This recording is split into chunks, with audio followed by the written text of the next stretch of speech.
Perfect. All right. So this is really for you guys, question and answer wise, seeing if there's things that you need assistance with or if you have questions about. And so the first thing on the list is FFA, Young Farmer, roster, and dues. So any questions about those pieces? Any tips for mentors on how you complete those pieces? Any questions from proteges on what you feel like you need to do at this point for that?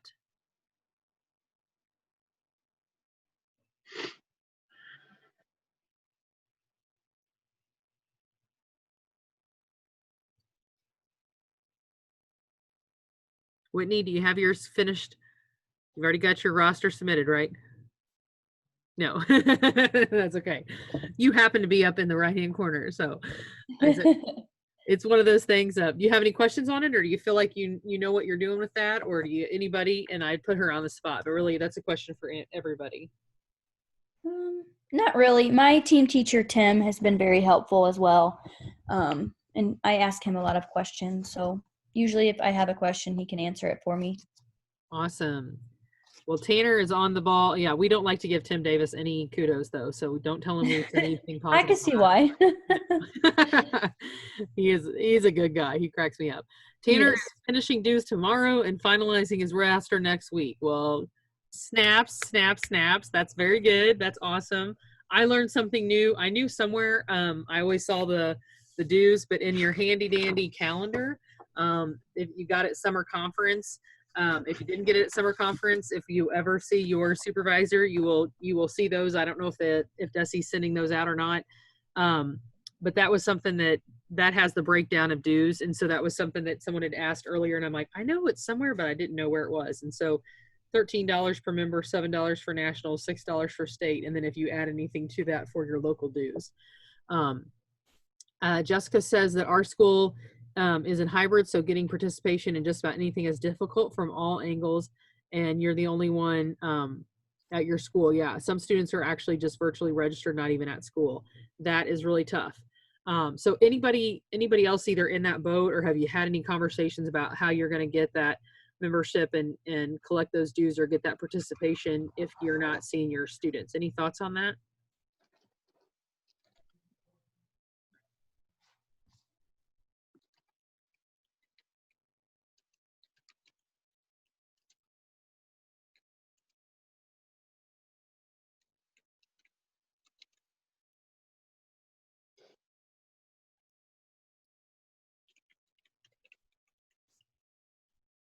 Caitlin Priest, that's good to hear. It is good to have some experienced teachers helping you out and working with you. That's awesome.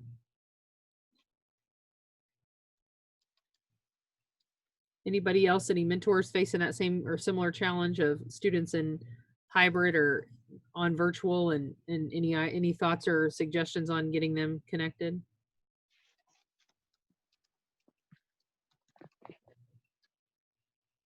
Can you all hear me? Yeah.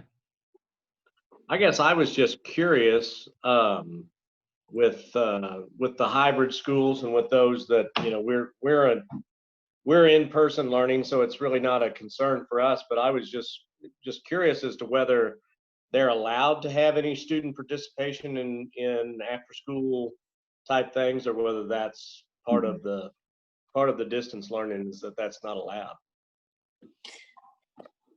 We are really, really limited. So a student can't, if they're at school on Tuesday, they're not allowed at the school any other day but Tuesday. And so then you're looking at having a bunch of multiple different meetings. And then their parents, even if they go to school, their parents are allowed to withhold them from any after school activities as well. It's getting really hard to just get anything done. And then I'm the only one there, and we're a new program, and it's just kind of a mess. So I'm literally open to anything at this point. Well, that was just a question that I had, because I was curious if there was the possibility of having something after school, even if the kids were not, were in a virtual learning path or something like Oh, that. But the way you the described virtual it, kid, yeah, the virtual kids can't come to school at all. Not even for like sports practices, kind of from what I understand. right. And so you've got kids with you being a brand new program. You've got kids who don't really even have a concept of what FFA is all about, and you're asking them to Correct. Yeah. join So and face to face to be able to talk. Yeah, that's a tough spot to be in. So I guess we could try a Zoom meeting. I don't know, maybe with parents, see if I could get parents on too. Yeah. I guess I'll talk to our administration and see if maybe they can make an exception, you know, since we've got to have something. Right. Yeah. I wish I had more mentoring on that, Don. No, I mean, this is like, I feel like it's tough to begin with, brand new. And then then we have all this thrown at us too. So we were supposed to be back to like a normal school, but they changed it at the very last minute, like a week or two right before school started. Yeah. And that is a lot of it is just we're going to continue to see some things that depending on what happens within your schools and where we're at. And I think, I said, Jessica, the thing to maybe is just like get who you can get and then know that you're going to grow from there, and some of that is even just the first year with a new program. That is some of the time the way that goes. And so several people shared in the chat box that, that if they cannot be only virtual, they have to be in seat to do extracurricular at their schools, and that it's up to them, up to the students to do those things. And I think the point of that is just making sure that you're trying to communicate as clearly as you can. And a lot of that is going to be up to your school and somewhat out of your hands, but just making sure that you are being sure to communicate. One of the things I talked to Keith about is over the summer, I was on a supporting new teachers conference that they had, and actually from the Louisiana FFA. If you have any trouble on the actual FFA.org, we have some FFA ambassadors that can help us here within the state. But if you need just a short rundown of how to do the roster and you're having any trouble with that, then the Louisiana FFA has a really good YouTube channel and they go through their roster. Now they talk about some things that are Louisiana only, and that was what I'd asked Keith to kind of review it for me. And he said, well, we go ahead and submit it, and we let, correct me if I'm wrong on this, mentors, but you go ahead and submit it, and then you let Kathy in the office know that it's sitting there ready to be checked. Is that correct? Okay, John's giving me the thumbs up. And so there's some things that they talk about on there that are Louisiana only, that would not apply to Missouri. But if you're needing help in actually completing that roster, that's a great YouTube channel to check out, and takes about 15 minutes to walk through, how to set those things up. So anything else on that, John? You got something else? Well, I would say that our state office is very helpful. Kathy, you can call and talk to them.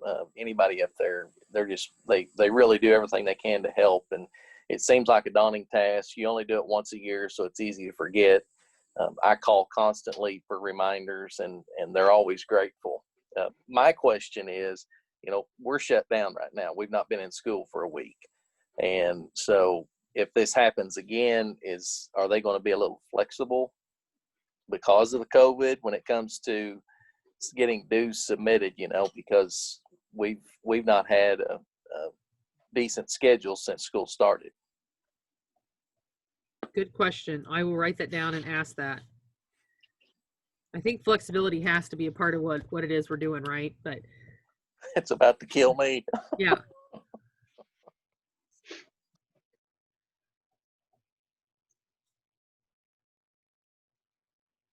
Okay. Well, any other questions about FFA roster or about dues? AJ had on there that they did a Google Meet FFA meeting last week and had about 40 kids, and she's going to try a parent meeting that same way. And thanks for sharing that, AJ, because I think those are some things that sometimes we do just it may not be the way we want to do it, but it may be something we just have to try. And so as we continue to move forward and try to keep changing what we do or making things work for as many people as we can, that's definitely something that we want to try to keep in mind and think about. The only other thing that we want to make sure is that you have a receipt process and a cash when you're receiving those dues, that you have a way of documenting that you received it from the student, so the student clearly knows that it was there and that you have clear records. And then how do you submit that cash or check or whatever it may be into your school. One of the ways that teachers get in trouble is when money, you don't even have to do anything wrong, just the perception that anything went wrong, or anytime that money does come up missing. And if you've done anything for any amount of time, it does happen. And so the things that you just want to try to safeguard it as much as you can.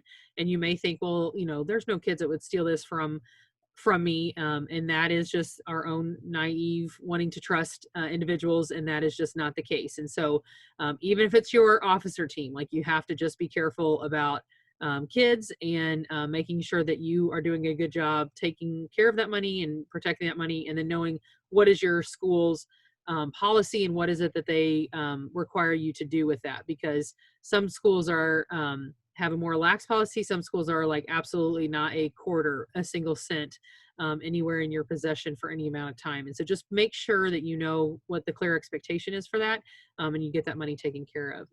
Justin Asher, did you have a question on that, or no? You just lit up, but it may be just, you just light people up, I know. So did you have something on there? Justin Asher, maybe not. Bueller. Okay. Wade, did you have something to say, or no? No. Okay. Just say hi. Hey, Wade, how's it going, man? Where are you headed to? Well, I'm just coming back from the steel yard. Hey, fun. Good thing. Fun, yeah.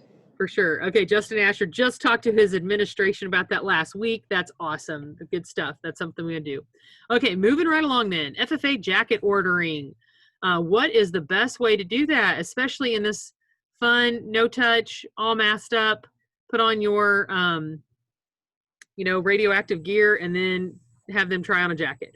Any thoughts from mentors? What's the best way, even with, let's say pre-COVID, how did you do that? And then are there any changes that you're making? How do you get kids to order jackets, and how do you get them to fit correctly?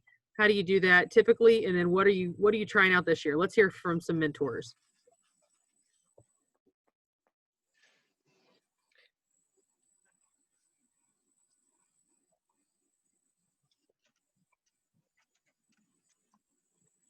John Wilson, you have something?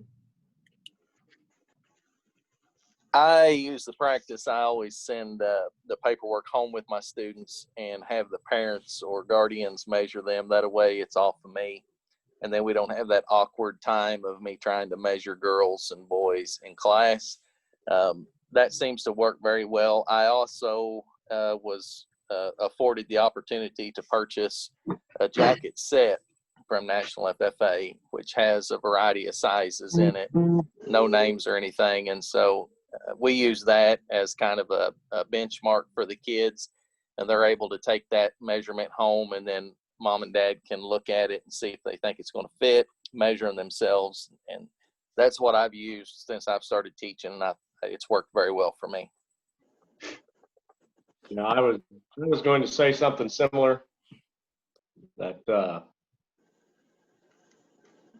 we are fortunate enough to have a set of jackets, and I think we have most sizes, and most of the time the kids can try on the size that works for them, and we can just write that down, and that kind of eliminates some of the touching and all of that kind of good stuff that we want to avoid. That's the same thing that we do also, is use the demo jackets as our size, to use it as a kind of at least an estimate of size.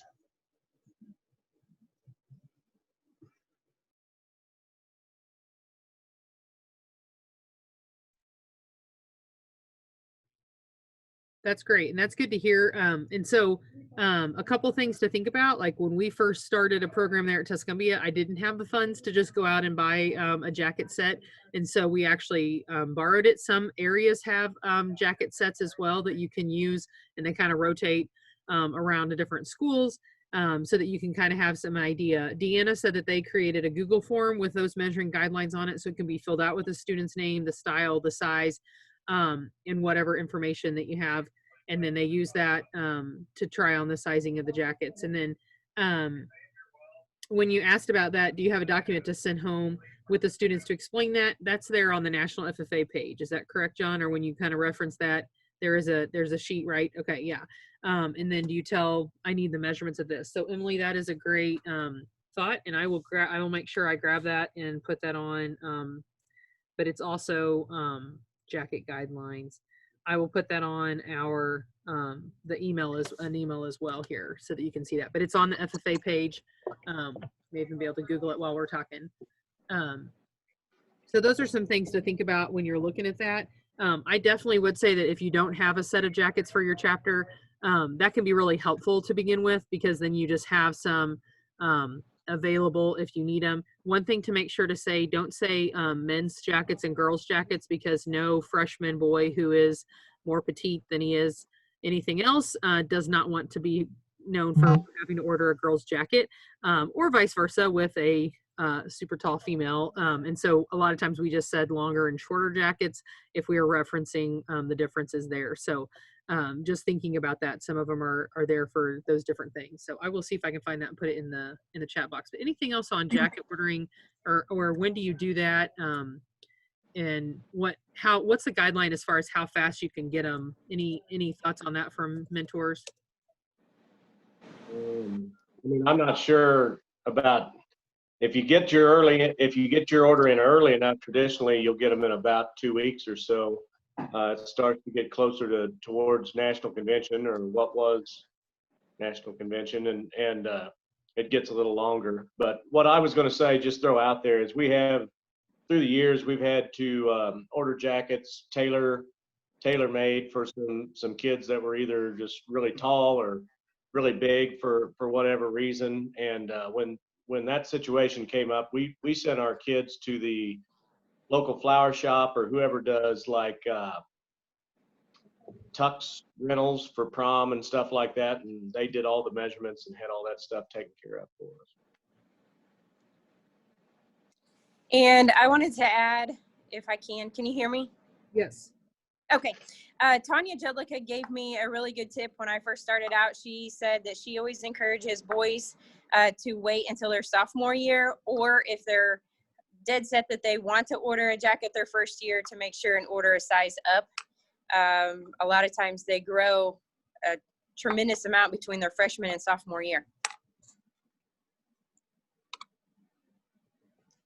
That is very, very true. And it's kind of, some of the time we even ask, like, I would say, like, what, how big is your, not necessarily your dad, but what do you think, like, your growth potential is? But, what do you say what do your parents look like? What's their build, and when did they, grow some of the time? So I've had a couple of you guys say that Kylie Tricky got kicked out, and I'm letting Marie know that, because I think I have lost my privileges. So I'm not seeing her anymore.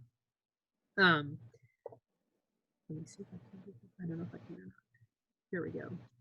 Assign to. We are, maybe that worked. We'll see. Okay. Trying to get her back in.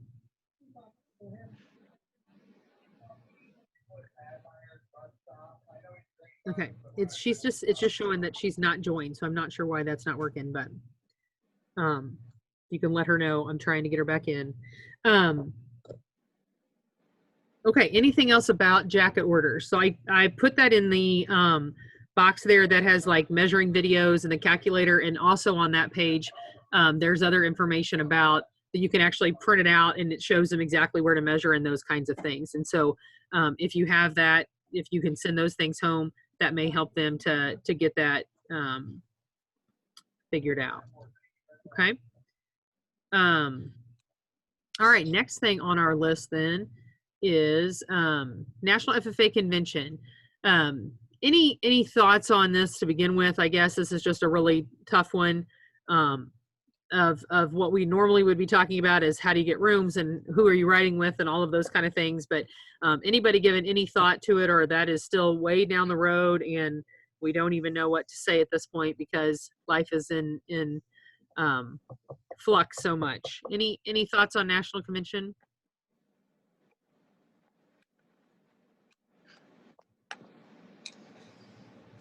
I am going to try to do some sort of incentive. We are going to have our fruit sales. It will be kind of smaller than normal. But based on that, then, you know, if they sell whatever, it's going to be a lower amount this year than what it normally would be, obviously, to qualify to go to convention. But then I'm going to try to take that first day, like Wednesday, or go to the gym or go somewhere. I don't know if we can go to the community center, but try to all watch it on a TV, big screen, something, order pizza, drinks, and things like that to try to still make it fun.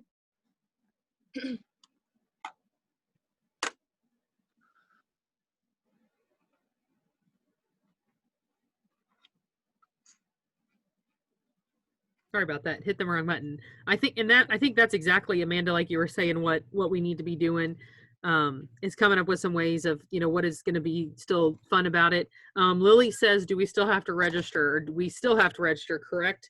Any thoughts on that?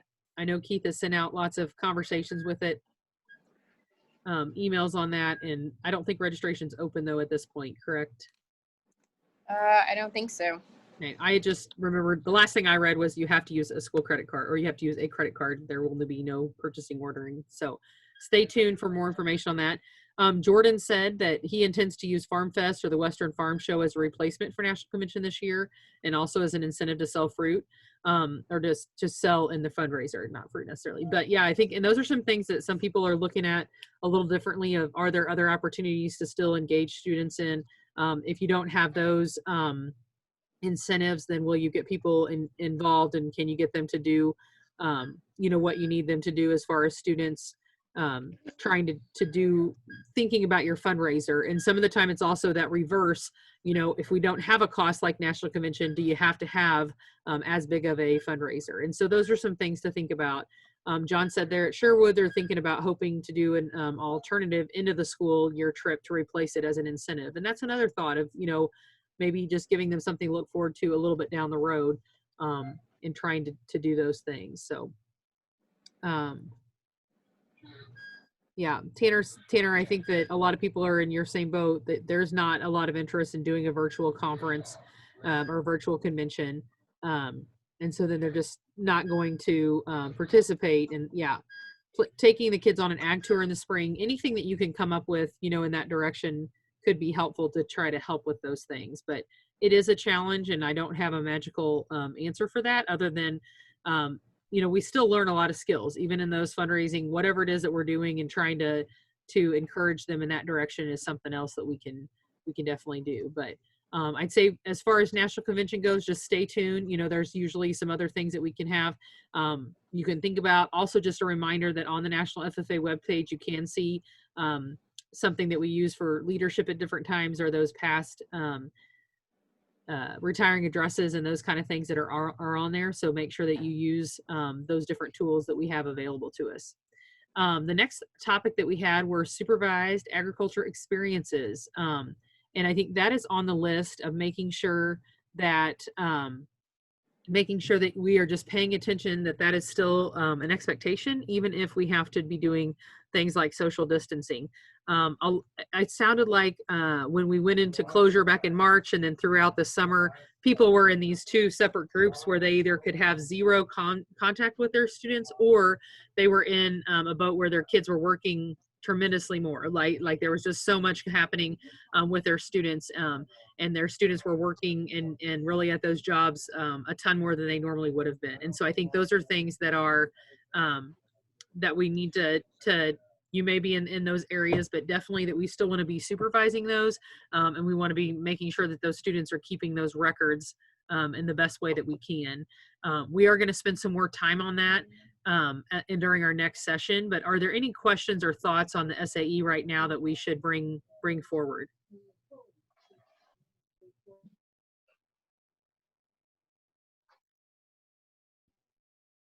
I am kind of working with all my kids this week and last week on their record books, and we're getting everything updated in AET. And I mean, I'm sitting down with each kid, learning all about their SAEs, and they are learning that they have SAEs they don't even know about.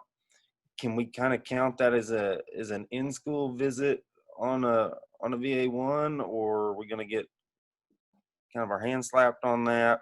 We're trying to avoid going out in the community as much as possible, but also still you know, I think that still kind of counts as far as the situation we're in.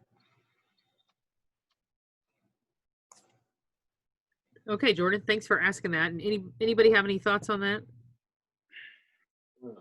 I don't know how Desi looks at it, but yeah, what he's talking about is what we've always counted as an in-school visit. Anytime that you have direct contact with a kid and you're discussing records and you're discussing what they have going on outside of school with their SAE, we would count that as an in-school visit on the VA5. Like I said, I can't speak for how Desi looks at that, but that's the way we've always looked at it. The SAE visit police will definitely come and visit you, Jordan, if you don't put it in correctly right now. I think a big point of that is definitely that, you know, we don't want to count everything, but we definitely should be having conversations about goals, and we should be having conversations about what is it that they want to experience in their future, and how do we move them forward with some of those things. And so I don't know, you know, to get super technical on exactly what's happening with it, but I think those are some things that, like Travis said, if you're going to sleep well at night and you feel like something was accomplished with that student and we're moving them forward in moving toward a career or in gaining job readiness skills, I think those are some things we have to think about as an on-site. But that is a bigger conversation probably than we'll answer on this phone call. And you would have, we have 520-ish ag teachers, something like that. You would probably have about that many number of opinions on those kinds of questions as well.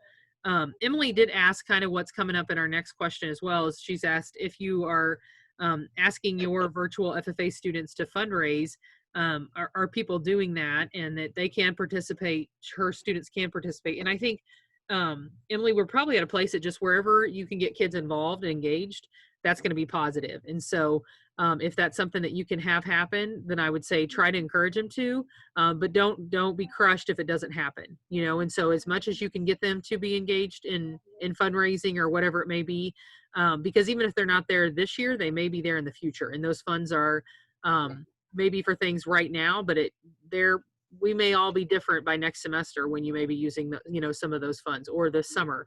And so that's just the way that I would put it, is it's for the chapter, it's for the the entire school year. And if they're available or they're able to, that would be a positive experience for them to be a part of. But anybody else have any thoughts on that, or have had any conversations about those virtual students and how you're going to be doing fundraising, or any thoughts on fundraising in general? Any worries in that direction, or any thoughts on things that you're going to do for the fall, or how you're going to change your processes?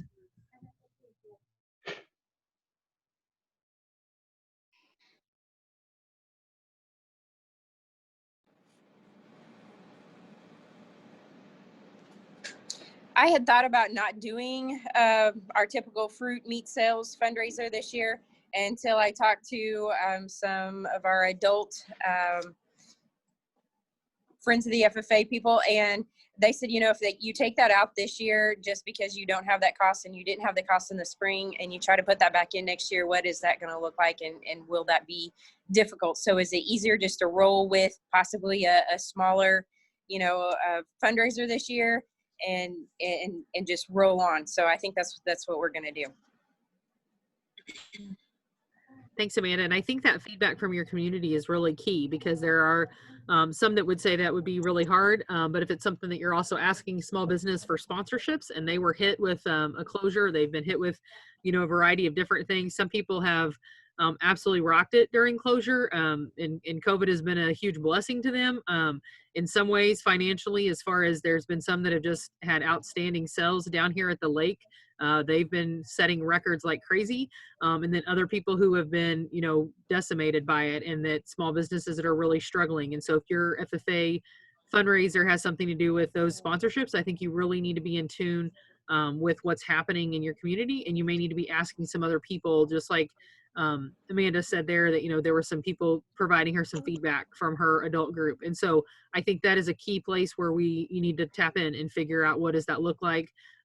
Because in administrators may be another role, they may have something else to weigh in on that as well. But those are some things that you need to know. What is your school system doing? And then what is your community able to do. But for some of them, you know, taking away FFA fruit sales is worse than canceling Christmas. And so you really do need to know what does that, you know, look like for your group. But any other thoughts on fundraising or questions? Any proteges have questions on things coming up or things they're concerned about?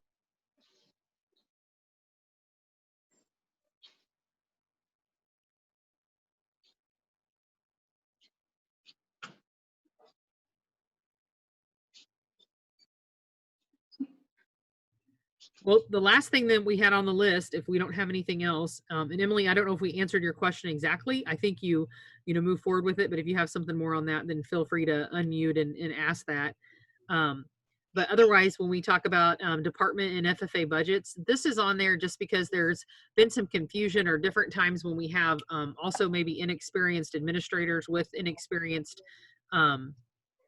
new teachers, and you haven't really had to talk about departments or different kinds of budgets, and especially in the world that we're in right now, where some schools were, you know, pretty much okay. We had money that came in to cover a lot of the COVID things, but then there were some schools that were not financially secure, and then COVID just added another layer of stress onto their financial budget. And so those are some things that we want to bring this up, because ideally there's different budgets for different parts of your program. And so if you have an ag mechanic shop, for example, that kind of laboratory, you should have a separate budget for that typically within a school. It's typically a student activity account, and it's something that money comes in and money goes out based on projects that are in there. You may also be teaching your students how to weld in Ag Science 1, which may be an instructional budget different than that ag mechanic shop. And then you may also have a different budget for and a different account for your greenhouse, for example, or if you have a school farm, that may be a different account. And all of those things are typically separate from your FFA account and your FFA budget. The thing that we were seeing is that there are sometimes school systems that say, oh, if you're gone from class, your substitute is paid out of your FFA. That is not the way that it should be done. Not saying that anyone has any ability to say, superintendent, don't use that money that way.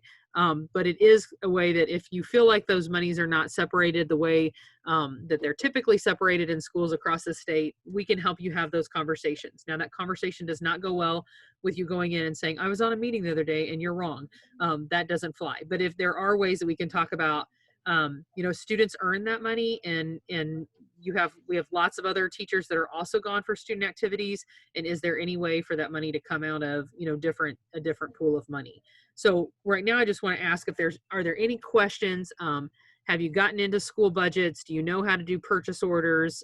Do you feel like you have funds to have instructional tools in your classroom, if those are things that you need? So for example, if I'm going to be teaching poultry, do I have $100 or $150 that I know I can go spend to buy chickens to cut up, or poultry patties to degrade and show different ways of poultry grading? What are you guys feeling like, proteges? Do you have a handle on this? Do you feel like you're in an okay spot, or is this something totally foreign and you don't have any direction on it?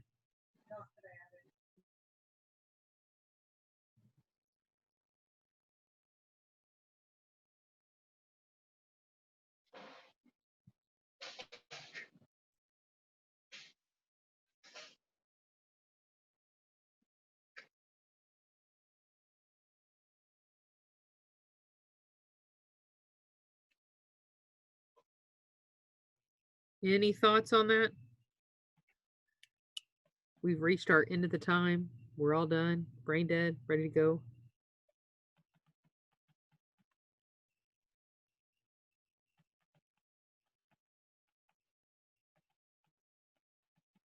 Sounds like it. Okay. Well, if you have anything specific that you need assistance with, shoot me an email or give me a call in the morning, because that's definitely something we've talked through with lots of different people. That's also something that our DESE supervisors can call and ask about, and not in a specific way all the time. They can do that in a just checking in and wanting to, you know, make sure, and they cover it as like a checklist as well. And so when those things come up, there's sometimes we can help you guys have those conversations in a little bit more neutral way for you to have a better, a lot of times maybe get better results than if you're just asking, because otherwise it sounds like you're wanting more money, which is not necessarily what it is, but just looking at those school finances and figuring out the best thing for your program and for your kiddos. So any other final questions or thoughts?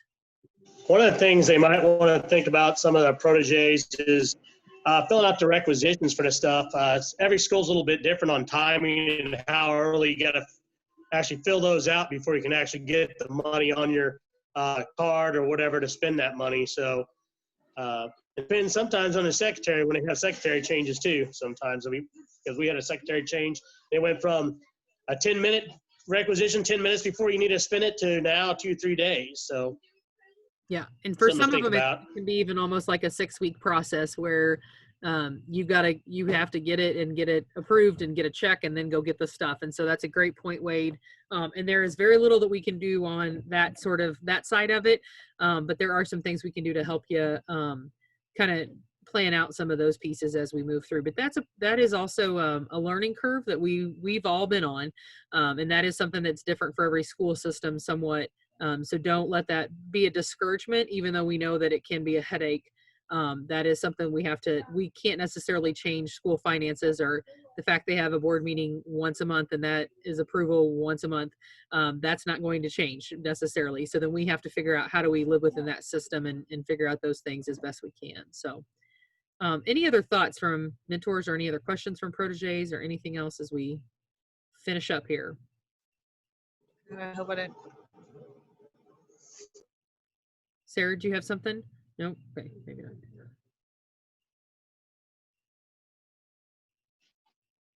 Well, thank you. Mentors, definitely appreciate your feedback and guidance. Please make sure that you're checking in on your protege, especially if your protege wasn't on the call tonight. We want to make sure that we're getting connected with you.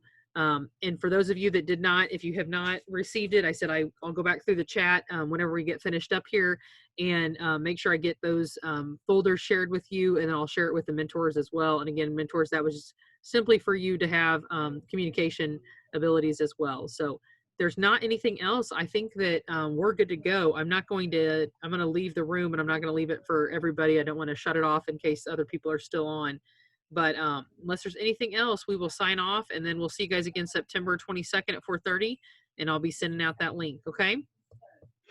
Take care. Know you're doing good stuff, and just be the best you can be each day. Peace out.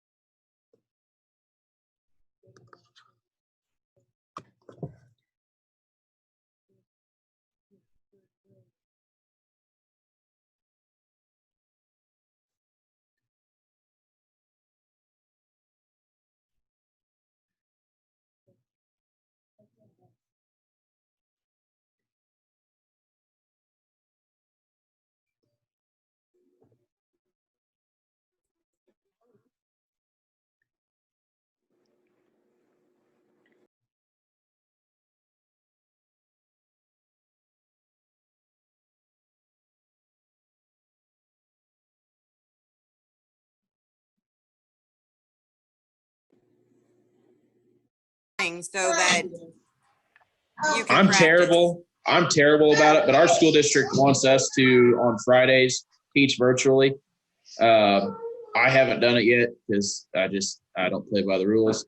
But so far, we are, from my viewpoint, our school is same old thing. Like, there's no mask. There's supposed to be social distancing, but there's not. And we may fall off the face of the earth next week, but I don't know. Right now, things are going awesome. So I hope you guys some of you other guys can say that. We are supposed to be using like Google Meet, which it works great sometimes. But like today, one of my classes has over half of the kids on quarantine right now.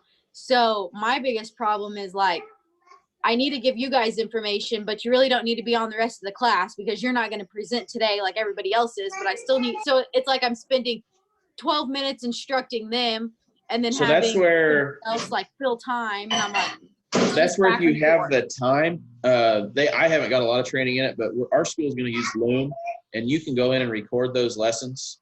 So, I mean, I'm terrible. I don't want to take the extra time to record a lesson, but if you could record those lessons and then you could just play that lesson for your kids in the class, answer their questions, but that's already shared to your quarantine kids too, and you're not necessarily having to maybe repeat yourself quite as much. So Sadie, do you have to have them come in? They have to be there. Yeah. They have to log on during my hour. If they don't log on, they're absent. And it's so hard. So it's like kids are trying to log off of one and log on to another, and it's not working. And then they log on late, and I'm like already told everything. And it's like, how long? It's hard. Are they making you use Google Meet? Because if you could use Zoom, you can record. And like our school used Google Meet in the spring when we were out, but we've made the decision to go Zoom from here on out because we can record and take care of exactly what you're talking about. Google Meet, because I guess that they can get on and like see, do we log on to Google Meet in the classes that we have kids that are quarantined on? Are we doing what we're supposed to be doing? So they can like kind of track us?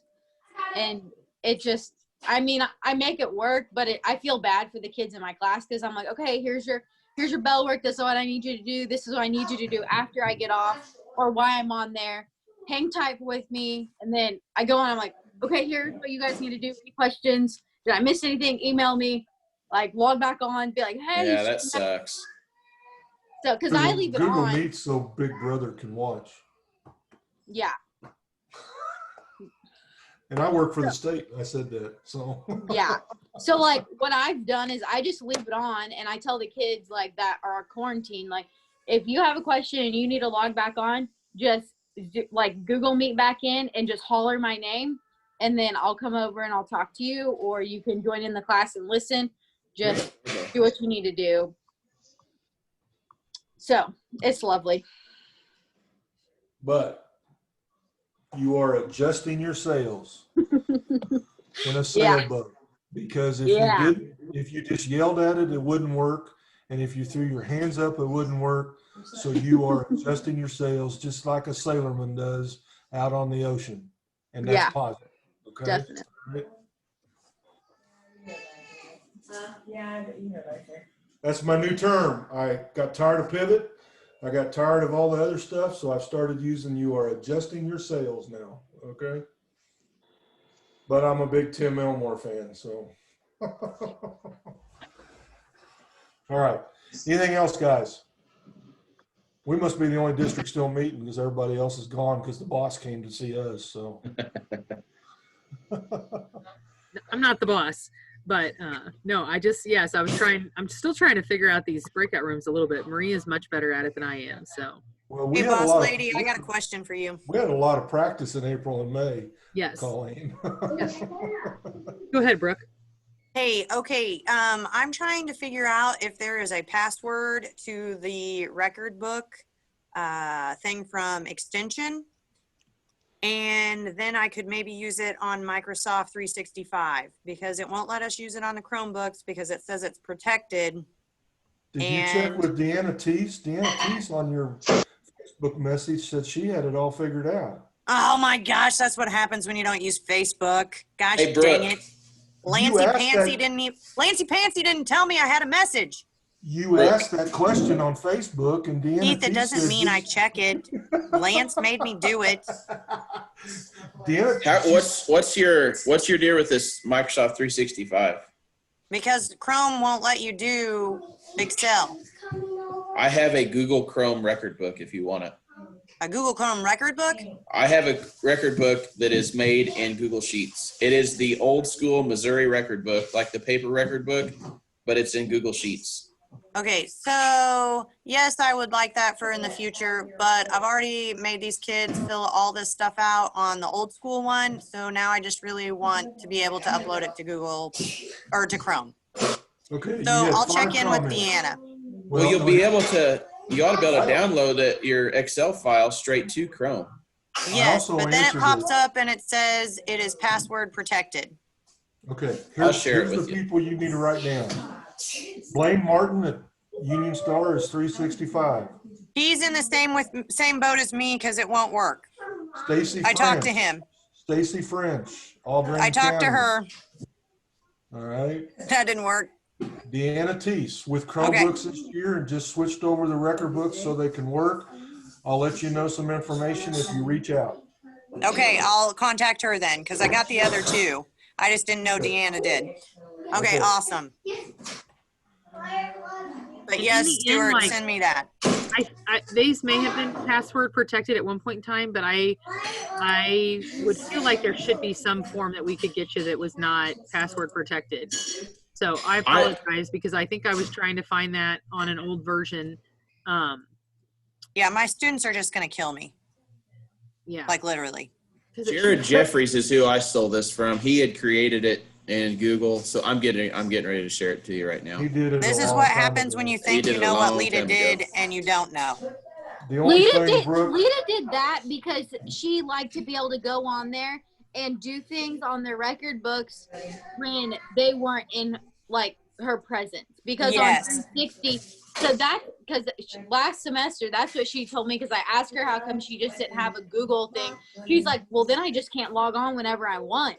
She's yes, like, that makes it very nice. However, she used laptops, and I thought she used Chromebooks, and therein lies where I got stuck in the situation I am.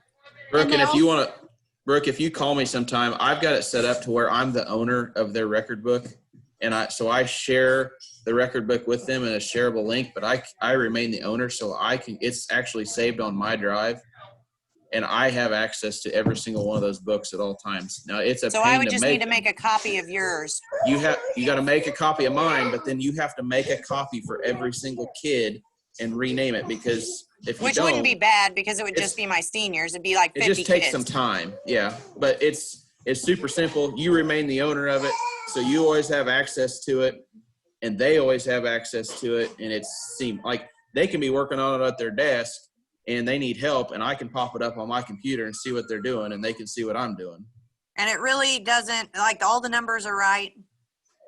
Yeah, like it's got. And you haven't found any mistakes? Very rarely. Now, I will tell you that it's not It's not a locked document like There's the point. The old school Excel book had there was only certain cells you can type in. You can type in every single cell. The only document that is locked is Form 5. You could ruin formulas in Google. You could, but you just tell the kids up front, only type. I mean, and I've not had really haven't had any problems with it at all. I'm sure that you're right. And once they learn, they would learn, but that is nerve-wracking. Plus, I literally have spent probably a week doing all those. And I just wish that I could have the password. I don't know why you need the password to use something on a computer. Well, I mean, I do, but I don't understand why it won't work. But if Deanna, she might have my answers. She might, yeah. Yeah, I'd give her a call. Okay. Anything else, guys? I have to go to the restroom, and I got to Zoom with the state officers in 20 minutes. So I know you wanted to know all that, but if you need anything, do not hesitate to call. You are not in this by yourself. All right? We are here. But I can't help you. Stuart can't help you. Brooke can't help you. Colleen can't help you if you're twiddling your thumbs and getting mad and not asking. So, okay? All right? Absolutely. But we will help you adjust your sales to make this work. Okay? All right. Perfect. Thank you. You bet. Thank you, guys. We'll talk to you again see soon. you. All right. Take care. Perfect. Hey, Brooke, before you leave, what's your email? bkretz, KREATZ @grts.org. Brooke, did you get that email about your mentor contract so Valerie can get off my rear? I think I did it right. She told me Brooke Kretz hadn't filled that out, and I go, what? And then she sent that email, and I said, well, crap, she's been sending it to a Trenton email. No wonder Brooke doesn't have it filled out. That's all right. Sadie does the same thing. Hey, Colleen, do we pay, Brooke and I pay that $110 also? No, just for Protégé. Okay, gotcha. Holy moly, I was like, what? For that, we go on to judging card, right? Exactly. I'll send that note. I'll send that in. I've got it listed as one of the things in my follow-up email. So, yep. But your school pays for it, is that correct? Typically, their school pays for it. Not all schools pay for it, but typically schools will pay for it. So, Should be PD Turn money. everything in. The worst thing they can do is say no. It right. should be PD money is what it should be. Yeah. All right. I'm That is getting such a off. Good thing. to see you guys. Yeah, right. Thank you guys Hey, all. please get a hold of us if you need something. All right.